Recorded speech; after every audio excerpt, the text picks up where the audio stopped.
How the Incas built an impossible empire in the clouds. Imagine building an empire in one of the most brutal places on Earth, a place where the air is so thin, every breath is a struggle, where the ground shakes and volcanoes awaken. This isn't science fiction. This was the home of the Inca. They weren't just survivors, they were masters of the impossible. In this unforgiving landscape, they forged the largest empire in the pre-Columbian Americas. This is the story of how they conquered the sky itself. Their empire, which they called Tawantinsuyu, or the Four Provinces, was a sprawling giant. It stretched across modern-day Peru, Ecuador, Bolivia, and parts of Argentina, Chile, and Colombia. The heart of it all?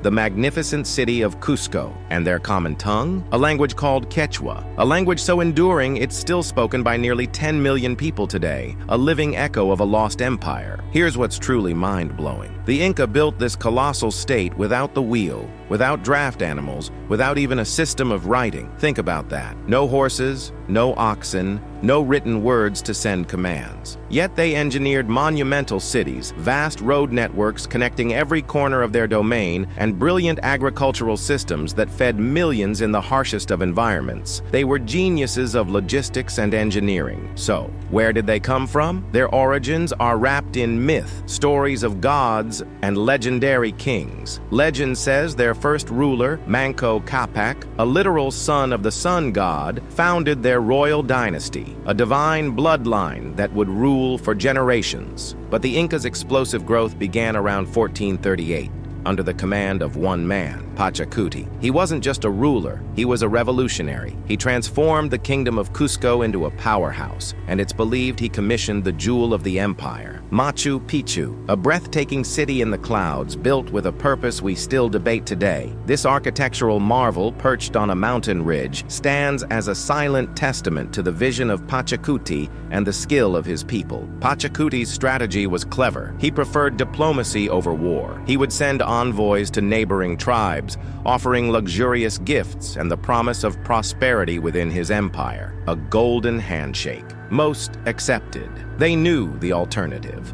For those who refused, the Inca army was relentless. Defeated leaders were executed without mercy, a clear message to any who would dare defy the empire. In Inca society, life was about balance and community. Men and women shared daily tasks, raising children, weaving textiles, farming the land, and building homes. Gender roles were seen as complementary, as equals. They also herded llamas and alpacas, the only large domesticated animals available. These creatures were their lifeblood, providing meat for food, wool for clothing, and a way to transport goods through the steep mountain passes. For the Inca, religion wasn't just a Sunday thing. It was woven into every single part of their lives, from their work to their celebrations. They worshipped a pantheon of gods, including Inti, the sun god, who was their most important deity. They believed in reincarnation. The afterlife wasn't a distant heaven, but a paradise right here on Earth, with fields of flowers and snow-capped mountains, a peaceful continuation of life. This belief shaped how they treated their dead. To be cremated was a terrifying thought, as it would destroy the vital force needed for the journey to the afterlife. So, they preserved their dead. They buried them in remote, hard-to-reach places,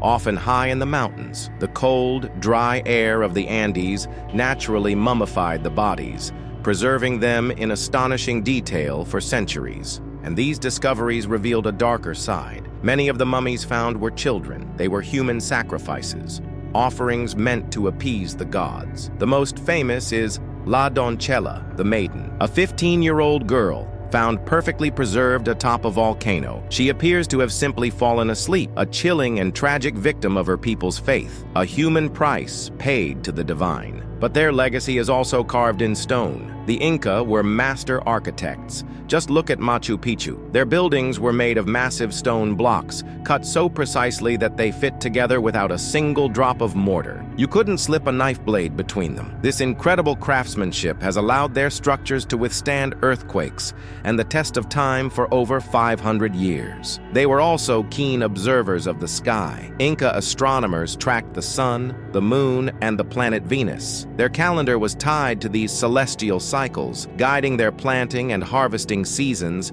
and marking their religious festivals. But this magnificent empire, forged in the mountains, couldn't foresee the storm coming from across the sea. In 1528, the Spanish arrived. Led by Francisco Pizarro, they were not here for diplomacy. They were here for gold. The invaders brought with them weapons the Inca had never seen: steel swords, cannons, and guns. But their most deadly weapon was invisible. Smallpox, influenza, measles, European diseases tore through the empire, killing thousands who had no natural immunity. As if that wasn't enough, the empire then turned on itself. A bloody civil war erupted between two brothers fighting for the throne. Weakened by disease and internal conflict, the empire was vulnerable. In 1532, Pizarro did the unthinkable. He captured Atahualpa, the last Inca emperor. Atahualpa offered a legendary ransom to fill a large room once with gold and twice with silver. The Spanish agreed. The treasure was delivered, but Pizarro betrayed his word. After receiving a fortune,